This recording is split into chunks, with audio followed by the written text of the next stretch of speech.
Hello students, जैसा कि मैंने आप लोग को बोला था कि मैं बहुत जल्द आप लोग के लिए बेसिस ऑफ मैथमेटिक्स लाऊंगा। ऑलरेडी आपका मैंने बेसिस ऑफ केमिस्ट्री ख़त्म करा दिया है, जिसमें मैंने 5 पार्ट्स में बेसिस ऑफ केमिस्ट्री दिया आपको। ठीक है, आई होप कि वो वीडियो आपको अच्छा लगा होगा। आप उसे देखिए और अपने बेसिस ऑफ केमिस्ट्री को अच्छा कीजिए। आज के क्लास में हम लोग बेसिक्स ऑफ मैथमेटिक्स को अच्छा करेंगे। बेसिक्स ऑफ मैथमेटिक्स बहुत ज़रूरी है हर बच्चों के लिए। स्टैंडर्ड 6 से लेकर के स्टैंडर्ड 10 तक के सभी बच्चों के लिए बेसिस ऑफ मैथमेटिक्स बहुत ज़रूरी है। अगर कोई बच्चे बहुत ज़्यादा कमज़ोर हैं और वो सोचते हैं 10th में आकर के मैं 6 का मैथ्स बनाऊँ, 7 का मैथ्स बनाऊँ, 8 का मैथ्स बनाऊँ, फिर मेरा बेसिक अच्छा हो जाएगा, तो वो गलत कर रहे हैं। आप 10th में आकर के 6, 7, 8 का मैथ बनाओगे, इतना आपके पास टाइम नहीं है। उसी तरह से कोई बच्चा 11, 12 में चला गया है और वो 10th का मैथ बना रहा है, 6 का मैथ बना रहा है अपने बेसिक्स को अच्छा करने के लिए, तो इतना उनके पास टाइम नहीं होता है। तो फिर हम अपने बेसिक्स को कैसे अच्छा कर सकते हैं, जो कि बहुत ज़रूरी है। आप खुद देखिए, आप जब 10th में होते हो तो आपको बेसिक्स में क्या क्या प्रॉब्लम आती है। आपको प्रॉब्लम आती है इक्वेशन को सॉल्व करने में, आपको प्रॉब्लम आती है साइन में, आपको प्रॉब्लम आती है परसेंटेज के कॉन्सेप्ट में, आपको प्रॉब्लम आती है बेसिक ज्योमेट्री में, आपको प्रॉब्लम आती है बेसिक ट्रिग्नोमेट्री में, है ना, एरिया में, वॉल्यूम में, और भी बहुत सारी बेसिक प्रॉब्लम आती है। तो अगर मैं उन बेसिक्स पर ही काम कर लूँ और अगर मैं उन बेसिक्स को अच्छा से कर लूँ, उसके कुछ क्वेश्चंस प्रैक्टिस कर लूँ, तो आपका बेसिक्स ऑफ मैथमेटिक्स अच्छा हो जाएगा। तो आपको 6, 7, 8, 9, 10 का बुक बनाने का ज़रूरत भी नहीं पड़ेगा। अगर आप बड़ी क्लासे में हो तो कोई बच्चा 10th में है तो उसको 6, 7, 8 का बुक बनाने की ज़रूरत नहीं है। अगर कोई बच्चा 11th में चला गया, 12 में चला गया, तो उसको भी आपका जो है छोटे क्लास का मैथ बनाने की ज़रूरत नहीं है।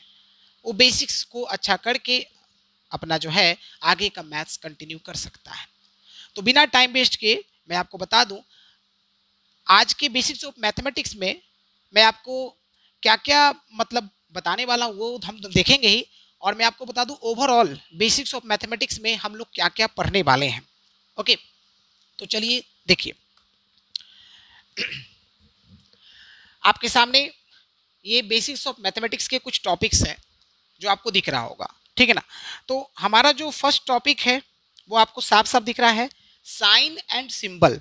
साइन एंड सिंबल में हम लोग क्या देखने वाले हैं, साइन एंड सिंबल में हम देखेंगे डिफरेंट साइन जो आपके मैथमेटिक्स के क्वेश्चन को सॉल्व करते इसमें यूज होता है, उसके बारे में हम लोग सीखेंगे, जिसमें आपको मैं वेरियस साइंस एंड सिंबल्स दिखाऊंगा और बताऊंगा क्या क्या है साइंस एंड सिंबल्स।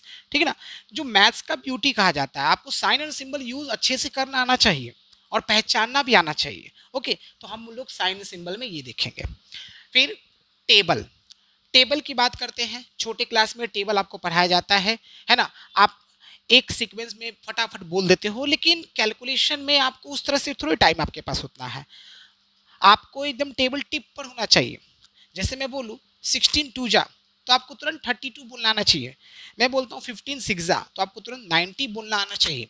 ये होता है टेबल का याद करना। आप 15 का टेबल आ रहा है तो आप 15 पूरा एकदम डिटेल में बताने लगे, उतना आपके पास टाइम नहीं है। आपको टेबल याद होना चाहिए, बट टेबल टिप पर होना चाहिए, वो मेरा मकसद है। अब इस टेबल में मैं आपको 1 से लेकर 11 तक टेबल मैं नहीं बताऊंगा। आई होप कि 11 से 1 से लेकर 11 तक लगभग सब बच्चों को टेबल याद होता है। तो मैं यहाँ पर आपको बताऊंगा मेनली टेबल में, याद रखिएगा 12 to 19, ये टेबल वेरी इंपॉर्टेंट है, जहां पर कैलकुलेशन में आपका सबसे ज़्यादा यूज होता है।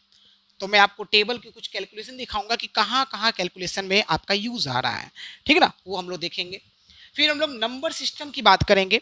नंबर सिस्टम में बच्चों को बहुत प्रॉब्लम होती है। जब वो वर्ड प्रॉब्लम बनाते हैं तो उनको प्रॉब्लम होता है, कंपोजिट नंबर समझ नहीं आता है, प्राइम नंबर क्या होता है, को प्राइम नंबर क्या होता है, even number, odd number, consecutive number दिए रहते हैं, इंटीजर्स क्या होते हैं, ऐसे बहुत सारे नंबर हैं। ठीक ना। जो वर्ड प्रॉब्लम में अचानक से मिल जाता है तो हमें समझ नहीं आता है कि ये नंबर होता क्या है ना। अचानक से बोल दिया perfect number, perfect square number, तो समझ नहीं आता कि ये नंबर क्या है। तो जितने भी टाइप के नंबर्स हैं उसको भी हम लोग इसमें देखने वाले हैं। हम लोग बेसिक बातें सिर्फ करने वाले हैं, हम लोग डिटेल में एक एक टॉपिक नहीं पढ़ने वाले हैं। हम लोग को बेसिक्स ऑफ मैथमेटिक्स सिर्फ सीखना है। चैप्टर्स को हमें नहीं सीखना मैथमेटिक्स का, सिर्फ बेसिक सीखना है जो आपके 6 से लेकर 10 तक के सभी बच्चों के लिए वेरी यूजफुल है। ओके, फिर हम लोग बात करेंगे ऑपरेशंस ऑफ अरिथमेटिक।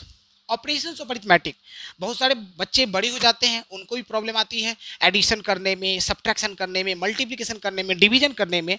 तो देखो, मैं आपको बेसिक तरीका जो आपको पता है, मल्टीप्लिकेशन डिवीजन का सब कुछ पता है आपको, मैं यहाँ पर फास्ट बताऊंगा कि आप एडिशन थोड़ा जल्दी कैसे कीजिएगा, सब्ट्रैक्शन थोड़ा जल्दी कीजिएगा, मल्टीप्लिकेशन के छोटे मोटे ट्रिक जो आपको 10th तक आसानी से आप सीख सकते हो वो बताऊंगा, ठीक है ना। डिवीजन के एक छोटे मोटे ट्रिक बताऊंगा, और आपके बड़े डिवीजन छोटे डिवीजन कैसे होता है वो भी देखेंगे। मैथमेटिक्स में कभी कभार बड़े बड़े कैलकुलेशन आ जाते हैं डिवीजन का, तो हमें लगता है कि वो नंबर कटता है कि नहीं कटता है। तो मैं आपको अभी बता दूं, मैथमेटिक्स में अधिकतर नंबर जो आपको कटने वाले दिए जाते हैं, तो आपको चिंता नहीं करना, आपको रिस्क लेना पड़ेगा कैलकुलेशन में। डिवीजन करते समय मैक्सिमम नंबर आपको कटने वाले दिए जाते हैं, ठीक है ना। अगर कोई नंबर कटने वाला नहीं दिया हुआ तो फिर उसको डेसिमल्स में या फिर हम लोग मिक्स्ड फ्रैक्शन में चेंज करते हैं, वो सब हम लोग आगे देखेंगे। फिर उसके बाद हम फ्रैक्शंस की बात करेंगे। फ्रैक्शंस में बच्चों को बहुत प्रॉब्लम होता है, न्यूमरेटर क्या होता है, डिनोमिनेटर क्या होता है, दो फ्रैक्शन को कंपैरिजन करना हो उसमें प्रॉब्लम होती है। आपका जो है प्रॉपर फ्रैक्शन क्या होता है, इम्प्रॉपर फ्रैक्शन क्या होता है, मिक्स्ड फ्रैक्शन क्या होता है, इस सब के बारे में, इसके ऑपरेशन भी हम लोग देखेंगे, एडिशन, सब्ट्रैक्शन, मल्टीप्लिकेशन, डिवीजन, ठीक है ना। ये सारा कुछ हम लोग शॉर्ट में देखेंगे। फिर बोर्ड मास की बात करेंगे। बोर्ड मास में लोगों को ब्रैकेट समझ नहीं आता, कौन सा ब्रैकेट कब यूज करते हैं, साइन में प्रॉब्लम होती है, ये सारा कुछ हम लोग इसमें देखेंगे। डिविजिबिलिटी रूल्स, ये रूल्स हमको पता होना चाहिए, कौन नंबर 2 से कटेगा, कौन 3 से कटेगा, कौन 4 से कटेगा, कौन 5 से कटेगा, कौन 7 से कटेगा, कौन 11 से कटेगा। ये आपके रूल्स जो है अच्छे से पता होना चाहिए, ताकि आप अपने कैलकुलेशन को आसानी से पता कर सकते हो। कोई नंबर है 3 से कट रहा है कि नहीं कट रहा है, हमें कैसे पता चलेगा, तो हम लोग वो देखेंगे। डेसिमल्स की बात करेंगे। डेसिमल्स में बहुत लोगों को प्रॉब्लम होता है, डेसिमल नंबर्स के बारे में सीखेंगे। आपका जो है एडिशन कैसे करते हैं, सब्ट्रैक्शन कैसे करते हैं, मल्टीप्लिकेशन कैसे करते हैं, डिवीजन कैसे करते हैं, ठीक है ना। उसके बाद इसमें आप, इसके अंदर बहुत सारे टॉपिक है, आप कुछ इसमें ट्रिक भी मैं आपको बताऊंगा। फिर उसके बाद यहाँ पर आप देखोगे राउंड ऑफ का कॉन्सेप्ट, ठीक है ना, साइंटिफिक नोटेशन का, सिग्निफिकेंट फिगर्स का, डेसिमल प्लेसेस का, ये सारी चीज़ जरूरी है। आपने नोटिस किया होगा मैथमेटिक्स में जब आप क्वेश्चन सॉल्व करते हो तो कहीं कहीं आपको लिखा रहता है up to 2 decimal places, up to 2 significant figure, express your answer in scientific notation, है ना, राउंड इट। तो ये सारे जो कॉन्सेप्ट्स हैं बेसिक्स ऑफ मैथमेटिक्स में आते हैं, जिसको हम समझेंगे। ये कॉन्सेप्ट आपको मैथमेटिक्स में तो काम आएगा ही आएगा, साथ ही साथ आपको जो है फिजिक्स के न्यूमेरिकल सॉल्व करने में, केमिस्ट्री के न्यूमेरिकल सॉल्व करने में भी बहुत ज़्यादा हेल्पफुल है, ठीक है ना। ओके, उसके बाद हम लोग बात करेंगे squares, cubes and their roots. Squares में बच्चों को बहुत प्रॉब्लम होता है, हम स्क्वायर्स निकालना सीखेंगे। 2 डिजिट का नंबर का स्क्वायर हम आराम से निकालना सीख सकते हैं, है ना। कुछ स्क्वायर्स आपको याद करने हैं, कुछ क्यूब्स आपको याद करना है, जो आपके लिए वेरी वेरी इंपॉर्टेंट है, ठीक है ना। उसके बाद स्क्वायर रूट कैसे सॉल्व करते हैं, क्यूब रूट कैसे सॉल्व करते हैं, डेसिमल के स्क्वायर रूट कैसे सॉल्व करते हैं, क्यूब रूट आपका कैसे सॉल्व होता है ना, इस किस में पेयर आता है, किस में ट्रिपलेट आता है, ये सभी बातें हम लोग करेंगे आपका squares, cubes and their roots में। ओके, फिर हम लोग बात करेंगे रेशनलाइजेशन के बारे में। रेशनलाइजेशन में हम लोग देखेंगे कि आपका जो है नीचे का जब डिनोमिनेटर रूट में होता है तो उसको कैसे हम लोग रेशनल नंबर में चेंज करते हैं, उसके बारे में हम लोग देखेंगे, जो बेसिक बस मैं आपको बताऊंगा। ओके, तो यहाँ तक आपका हो गया। उसके बाद हम लोग बात करने वाले हैं रेशियो एंड प्रोपोर्शन की।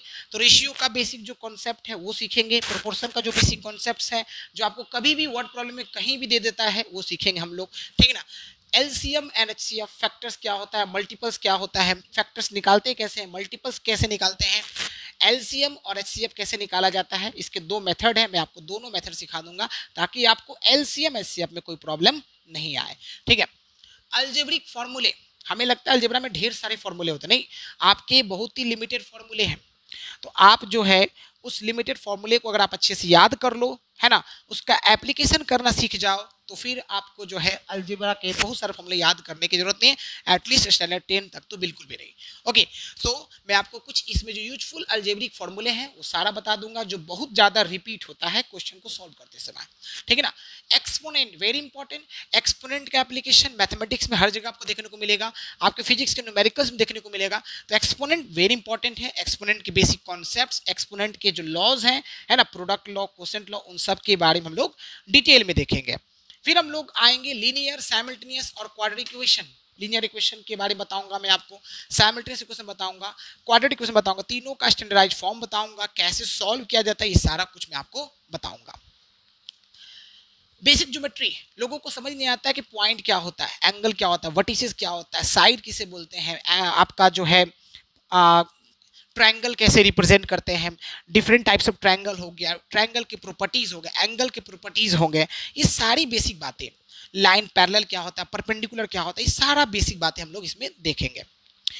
उसके बाद हम लोग कोऑर्डिनेट ज्योमेट्री की बात करेंगे, इसमें बेसिक बातें सीखेंगे कि आपका जो है कोऑर्डिनेट एक्सिस क्या होता है, x axis, y axis, abscissa, आपका ऑर्डिनेट क्या होता है, पॉइंट को कैसे प्लॉट करते हैं, एक्स कोऑर्डिनेट क्या होता है, वाई कोऑर्डिनेट क्या होता है, ये जितनी बेसिक बातें, ओरिजिन क्या होता है, ओरिजिन का कोऑर्डिनेट क्या होगा, ये जो भी बेसिक बातें हैं, जिससे आपका जो है एक क्वाड्रेंट क्या होता है, ये सब बेसिक बातें हम लोग इसमें दिखेंगे।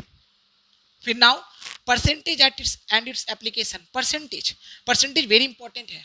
परसेंटेज हमारे डेली लाइफ का बहुत इंपॉर्टेंट टॉपिक है।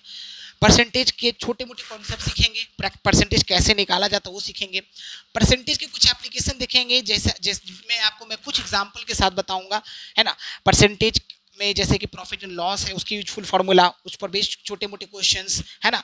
आपके कंपाउंड इंटरेस्ट क्या होता है, सिंपल इंटरेस्ट क्या होता है, उस पर बेस्ड छोटे मोटे प्रॉब्लम्स, ठीक है ना। ओके, ताकि आपको फार्मूला अच्छे से याद रहे, आप जो है क्वेश्चंस को सॉल्व कर सको, वो बेसिक बातें मैं आपको सिखा दूंगा, ठीक है ना। एकदम डिटेल में हम लोग नहीं पढ़ेंगे, मैंने आपको पहले ही बोला है, मैं बस बेसिक बातें आपको सिखाऊंगा, जिससे आपका बेसिक जो है वो अच्छे से समझ में आ जाए।